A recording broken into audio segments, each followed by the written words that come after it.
नमस्कार दोस्तों, मेरे YouTube चैनल हिंदी नव गुरु में आपका स्वागत है। आज हम समासोक्ति अलंकार और अन्योक्ति अलंकार के बीच जो हल्का सा अंतर है उसके ऊपर चर्चा करेंगे। तो सबसे पहले ये जानना आवश्यक है कि समासोक्ति वास्तव में है क्या।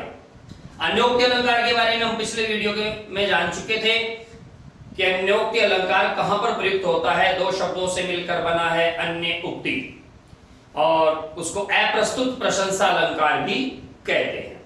अब आज हम चर्चा करेंगे पहले समासोक्ति अलंकार की, और उसके बाद समासोक्ति और अन्योक्ति में जो हल्का सा तात्विक अंतर है उस पर विचार करेंगे। तो देखिए, सबसे पहले हम बात करते हैं समासोक्ति अलंकार की। समासोक्ति अलंकार के जब शब्द के हम टुकड़े करते हैं तो हमारे सामने दो शब्द निकल कर आते हैं। पहला समास उक्ति। समास का मतलब होता है संक्षेप, कथन। उक्ति का हो गया कथन, तो इसका मतलब हो गया संक्षेप में कथन। तो ये हो गया समासोक्ति का सामान्य अर्थ। मलिक मोहम्मद जायसी की पद्मावत, जो कि एक बहुत बड़ा ग्रंथ है, उसके बारे में पहले तो विद्वानों का मानना था कि वह अन्योक्ति अलंकार में है। बाद में आधुनिक शोध में विद्वानों ने यह माना कि उसमें अन्योक्ति नहीं समासोक्ति का ज्यादा प्रयोग हुआ है। तो संक्षेप में कथन, अब इसको हम यूं समझ सकते हैं कि एक कथन है, अगर ये एक कथन दूसरे कथन की व्यंजना करे, परिभाषाओं में कुछ नहीं रखा है, वो केवल हमें समझने के लिए है, हमें याद रखने के लिए है। वास्तव में हमें उस चीज को पकड़ना कैसे है, उस बात की तह तक पहुंचना कैसे है। तो मैं उस बात पर विचार करते हुए आपको बताता हूं कि एक कथन से दूसरे कथन की व्यंजना हो तो समासोक्ति होता है। अब एक कथन से दूसरे कथन की व्यंजना कैसे संभव है?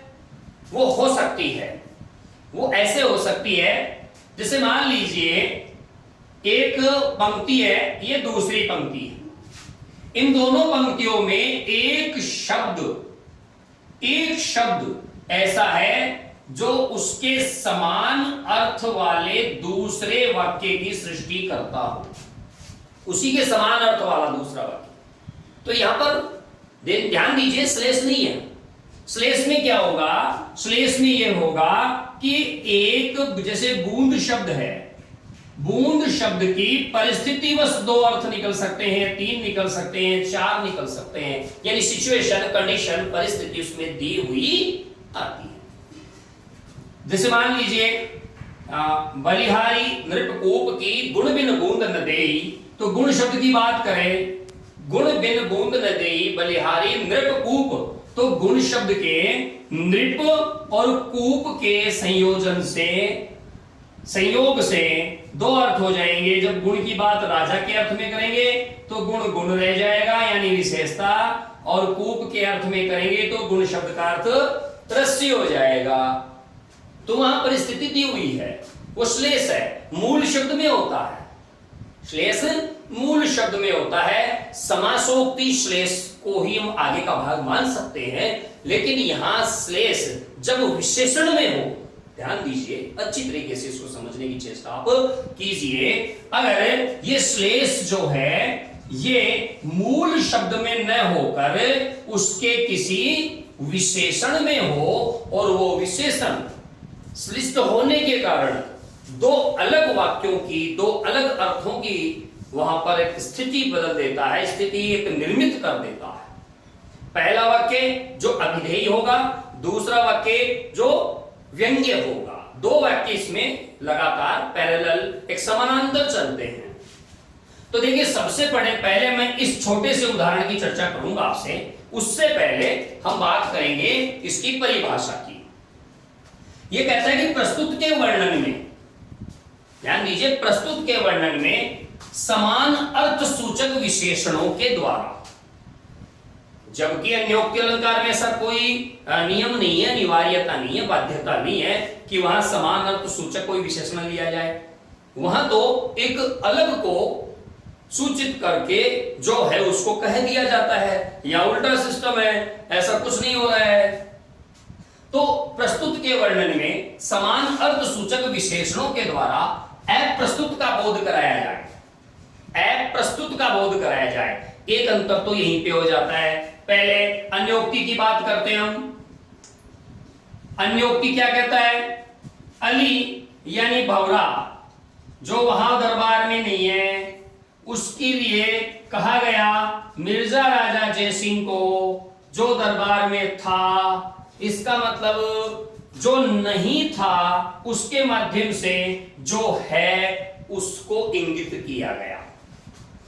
जो नहीं था उसके माध्यम से, ध्यान दीजिए कि एक शब्द पर गौर कीजिएगा, जो नहीं था उसके माध्यम से जो है उसको इंगित किया गया। समासोक्ति में क्या है? जो है उसके माध्यम से जो नहीं है उसको इंगित करना है। तो पहला तार्किक अंतर तो यही हो गया। क्लियर हो गई बात?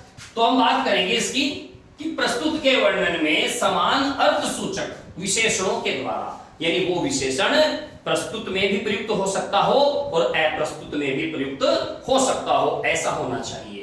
इसमें समान लिंग का भी ध्यान रखना है, समान विशेषण का भी ध्यान रखना है, समान वचन का भी ध्यान रखना है। क्योंकि अगर लिंग का ध्यान नहीं रखेंगे, पुल्लिंग शब्द के साथ स्त्रीलिंग का प्रयोग हो गया तो वहां पर व्याकरणात्मक जिसको दोष कहते हैं, चित्त संस्कृति दोष, वो तो होगा ही होगा, साथ ही उसमें समासोक्ति की परिकल्पना भी नष्ट, संभावना भी नष्ट हो जाएगी। तो समान अर्थ सूचक विशेषणों के द्वारा अप्रस्तुत का बोध कराया जाए, वहां समासोक्ति अलंकार होता है।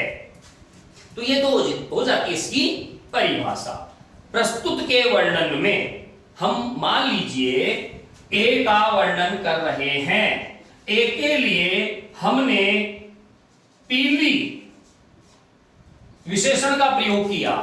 ये पीली विशेषण है, जैसे नीचे वाले पंक्ति में मैं दे बताऊंगा आपको, ये पीली विशेषण है। यही पीली विशेषण अप्रत्यक्ष रूप से बी के लिए भी आ जाए तो ये बी व्यंग्य अर्थ हो जाएगा, और जो ए था वो अभिधेय अर्थ हो जाएगा। यानी हमें अभिधेय अर्थ तो लेना ही है, लेकिन उस समान अर्थ सूचक विशेषण के कारण बी व्यंजना व्यापार में अर्थ ग्रहण करवाएगा। यह समासोक्ति है। इसलिए एक वाक्य के माध्यम से दो कथनों को कहा जा रहा है, इस वजह से यहां समासोक्ति यानी समासोक्ति अलंकार है। अब बात करते हैं इसके उदाहरण की। उदाहरण में देखिए, यहां पर मैंने एक छोटा सा उदाहरण लिया है कि पीली पड़ निर्मल कोमल कृष्ण देह लता कुमिलाई। वियोग श्रृंगार का ये वर्णन है। हालांकि आपको ऐसा लग नहीं रहा है, क्योंकि ये जैसे ऐसे लग रहा है जैसे पतझड़ का सा मौसम हो और वहां पर कोई लता है, बेल है जो पीली पड़ गई है, कुमला गई है, अलसा गई है, दुर्बल हो गई है, बेचारी कमजोर हो गई है और टूटने को गिर रही है। ऐसा नहीं है, ये तो अभिधेय अर्थ है। इसका व्यंग्य अर्थ क्या है वो हमें इसको ध्यान में रखना पड़ेगा। पीली पड़ निर्बल कोमल कृष्ण देह, ये जो यहां पर पीली निर्बल कोमल कृष्ण, ये जो विशेषण है ये समान अर्थ सूचक विशेषण है। ये विरहिणी स्त्री के लिए भी काम में लिए जाते हैं, विरहिणी स्त्री के लिए भी काम में लिए जाते हैं, और लता यानी बेल के लिए भी काम में लिए जा रहे हैं। तो इसका मतलब है, इसका सामान्य अर्थ तो हो जाएगा कि जो निर्बल कोमल बेल थी, लता थी, वो पीली पड़कर कुमला गई। लेकिन अब ये तो हो गया इसका सामान्य अर्थ यानी अभिधेय अर्थ। लेकिन समान अर्थ सूचक विशेषण होने के कारण देहलता, शरीर का भी प्रयोग हुआ है, देह का भी प्रयोग हुआ है। ध्यान दीजिए, देह स्त्रीलिंग शब्द है। मैंने पहले भी कहा था कि इसमें समान विशेषण, समान अर्थ, समान लिंग का भी हमें ध्यान रखना है। तो यहां पर इस वजह से ये इंगित करता है, एक विरहिणी स्त्री की ओर संकेतित अर्थ देता है कि एक विरहिणी स्त्री की विरह में दशा ये हो गई है कि वो बिल्कुल कमजोर पड़ गई है, प्रिय की याद में, स्मरण में, उसकी देह पीली पड़ गई है, वो अत्यंत कोमल है, कमजोर उसकी हो गई है, और जैसे लता कुम्भला जाती है वैसे ही उसका शरीर कुम्भला गया है। तो ये हो गया व्यंग्य अर्थ। तो व्यंग्य अर्थ तो हो जाता है जिसको हम कह सकते हैं अप्रस्तुत का बोध। तो यहां पर विरहिणी स्त्री का जो चित्रण हुआ है वो तो हो गया अप्रस्तुत। प्रस्तुत क्या है? लता का कुम्भलाना, ये प्रस्तुत है जो अभिधेय होगा। ये समासोक्ति अलंकार है। प्रस्तुत के माध्यम से समान अर्थ सूचक विशेषणों का प्रयोग करते हुए अप्रस्तुत का विधान करना समासोक्ति अलंकार में आता है। अन्योक्ति में अप्रस्तुत के माध्यम से प्रस्तुत की ओर इंगित करना, यानी एक तरह से ठीक उल्टा यहां पर हो गया है। अब देखिए एक 4 पंक्तियों का एक उदाहरण और है, इस पर हम थोड़ा सा देखते हैं। एक शब्द इसमें लाल है, ठीक है? तो वो लाल शब्द कौन सा है? आप एक बार इसको ध्यान से देखिए। इसको लाल शब्द को थोड़ा ध्यान से देखिए। ये क्या है? रंगीला। अब सहृदय जन के जो कंठ का हार होता, सहृदय जन के जो कंठ का हार होता, मुदित मधुकरी का जीवन आधार होता, वह कुसुम। कुसुम होता है पुष्प, वह कुसुम यानी पुष्प। रंगीला धूल में जा पड़ा है, नियति यानी भाग्य, विधाता, नियम तेरा भी बड़ा ही कड़ा है। करुण रस है इसमें। तो देखिए बड़ा सिंपल सा इसका उदाहरण जब हम लेते हैं, सामान्य अर्थ जिसको अभिधेय कहते हैं, इसका अर्थ लेते हैं, यानी प्रस्तुत का वर्णन अगर हम इसमें करते हैं तो क्या है? सहृदय जन के जो कंठ का हार होता, वह कौन? कुसुम, फूल रंगीला, रंग बिरंगा फूल। वह रंग बिरंगा फूल जो किसी माला में पिरोया जाता तो किसी सहृदय जन के कंठ का हार होता। अब जानते हैं माला हार कट गले में धारण किया जाता है।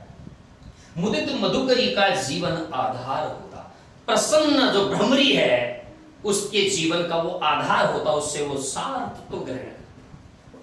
वह कुसुम रंगीला, ऐसा कुसुम पुष्प रंगीला धूल में जा पड़ा है, अपनी डाली से टूटकर मिट्टी में मिल गया है, टूटकर नीचे गिर गया है। हे नियति, हे भाग्य, हे विधाता, तेरा नियम कितना कड़ा है, कितना कठोर नियम है तुम्हारा।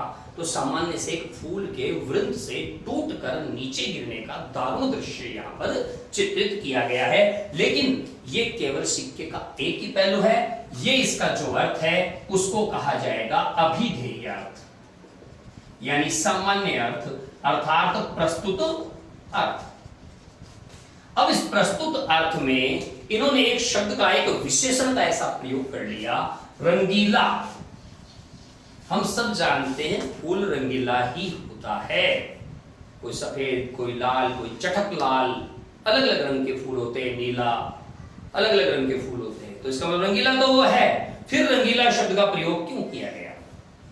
इसका मतलब यह हुआ कि यहां कवि अप्रस्तुत रूप से किसी और का भी इशारा करना चाहता है, कोई व्यंजना व्यापार करना चाहता है। तो इस व्यंजना व्यापार को हम देखें, फूल की तरह जो रंगीला है, रंगीन प्रवृत्ति का जो विलासी नायक है, वो विलासी नायक आज अपनी युवावस्था में, फूल है भी, अपनी युवावस्था में ही मृत्यु को प्राप्त हो गया। अगर वह मृत्यु को प्राप्त नहीं होता तो सहृदय जन अपने कंठ से, मुक्त कंठ से उसकी प्रशंसा करते। अर्थ व्यंजना व्यापार में चला गया है, सामान्य नहीं है। मुदित मधुकरी का किसी ना किसी मुदित मधुकरी प्रसन्न नायिका के वो जीवन का आधार बनता, ऐसा वो सुयोग्य, बहुत ही सुंदर रंगीला जो पुष्प है, अर्थात वो युवक है जो नव यौवन को प्राप्त है, वो मिट्टी में जा मिला है। उसका अंत हो गया है। हे नियति, हे भाग्य, तेरा नियम बड़ा कठोर है, तो इतने अच्छे लोगों को भी इस प्रकार का अंत दे देता है। तो इसका मतलब है यहां पर जो एक युवा की जो मृत्यु का दृश्य है वो है व्यंग्य विधान। वो क्या है? व्यंग्य विधान। तो इस प्रकार से हम आसानी से समझ सकते हैं कि समासोक्ति अलंकार में दो चीजों का ध्यान रखना है। पहली बात, समासोक्ति अलंकार में सबसे पहली बात हमें क्या देखनी है कि प्रस्तुत का वर्णन। दूसरी बात, समान विशेषण। तीसरी बात, तीसरी स्थिति इसमें यह रहेगी अप्रस्तुत का वर्णन। अप्रस्तुत का वर्णन। और ये जब अप्रस्तुत का वर्णन होगा वो व्यंग्य विधान से होगा, अभिधेय विधान से नहीं होगा, व्यंजना व्यापार से होगा।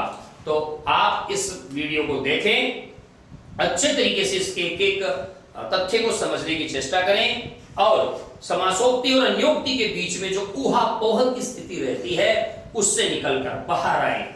मेरा उद्देश्य आपको सटीक, तथ्यपरक और रोचक जानकारी देना है जो आपकी सफलता को आपके नजदीक लाए। इन्हीं शुभकामनाओं के साथ मैं आपसे विदा लेता हूं। आप सब्सक्राइब कीजिए मेरा यूट्यूब चैनल हिंदी नभ गुरु, और हाँ, बेल आइकन दबाना न भूलिएगा ताकि मेरे लेटेस्ट वीडियो के अपडेट आपको यथा समय तुरंत मिलते रहे। इन्हीं शुभकामनाओं के साथ, आपकी अग्रिम सफलता की शुभकामनाओं के साथ मैं आपसे विदा लेता हूं। अगले वीडियो में फिर मिलेंगे। जय हिंद, जय भारत।